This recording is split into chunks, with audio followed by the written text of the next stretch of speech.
Bonjour la KO TV, c'est Noémie Merlan et je suis là pour vous parler des femmes au balcon et de mes inspirations de films d'horreur. Wow. Ah, les filles, entrez.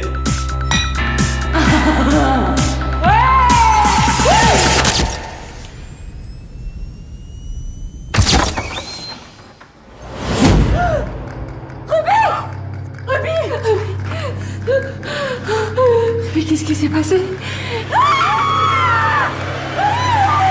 Pour ce film, j'ai été inspirée de films asiatiques, entre autres.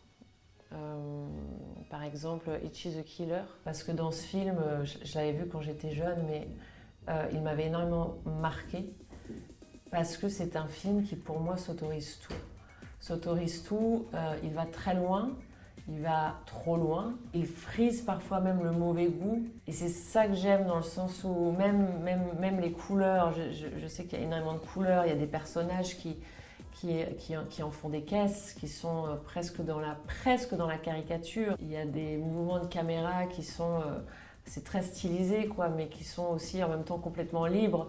Parce que justement, d'éclater comme ça ces règles de style et de justement oser le trop fait qu'on n'est plus dans essayer d'esthétiser ou de rendre beau, mais juste de péter tous les cadres et d'être complètement subversif. Et moi, pour mon film, il me fallait justement des exemples comme ça de réalisateurs qui osent tout et de passer par le gore et le mauvais goût. Il y a un côté très cathartique qui va avec le fond de mon film, qui est la libération des femmes et des femmes qui se défendent de violeurs et de la société patriarcale. Donc il fallait qu'elles puissent, et que moi je puisse, et à l'image, et elles dans leur jeu, et les décors, et les costumes, et tout, quoi, qu'on déborde et que ça explose, que ce soit au niveau du sang, mais comme au niveau des couleurs, au niveau du jeu, qu'on prenne cet espace-là, et de frôler aussi le mauvais goût et la vulgarité. Il y a quelque chose de très libérateur aussi là-dedans, surtout pour les femmes, où on a toujours la vulgarité a été surtout autorisée aux hommes et acceptée des hommes mais pas des femmes. Donc pour moi c'était une bonne référence. Il y a d'autres aussi films asiatiques, il y a The Chaser, The Strangers.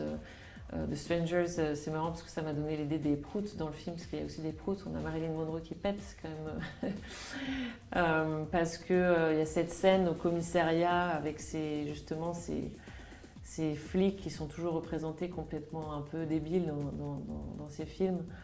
Où il y a justement un prout comme ça dans le commissariat, on ne sait même pas d'où ça vient, c'est complètement gratuit. Et ça amène de l'absurdité totale à la scène.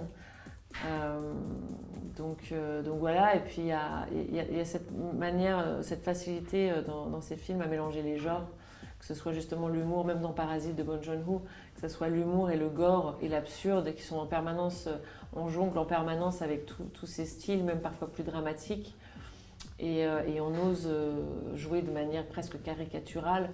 Et pour moi, mélanger les genres, c'est la liberté absolue aussi. Donc il y a quelque chose de très cathartique là-dedans et de s'autoriser tout, quoi. Et enfin il y a le Boulevard de la Mort. D'ailleurs on a utilisé la musique du film Dernier de Mexico, qui est une vraie référence parce que dans Boulevard de la Mort on est dans un... Alors j'aime pas dire revenge movie parce que pour moi c'est pas des films de femmes qui se vengent, c'est des films de femmes qui se défendent, ce qui n'est pas la même chose. J'aime comme ça ces films qui mélangent tous ces humours et ce gore-là parce que j'aime bien les émotions fortes. C'est un peu mes montagnes russes à moi. Donc il y a eu pas mal de références à Tarantino, mais aussi à Almodovar, surtout dans la première partie du film où on est vraiment presque dans une comédie romantique avec des femmes hautes en couleur et qui parlent fort, qui dépassent, qui sont très présentes, quoi. Et dans les films de Pedro Almodovar, on a ça. On a un petit peu du film d'horreur dans les films d'Almodovar. Que ce soit La Piel qui habito, même Volver, même un petit peu avec cette histoire de fantôme. Bon, je vais pas spoiler le film. On touche comme ça des univers un peu fantastiques et gore aussi, quoi.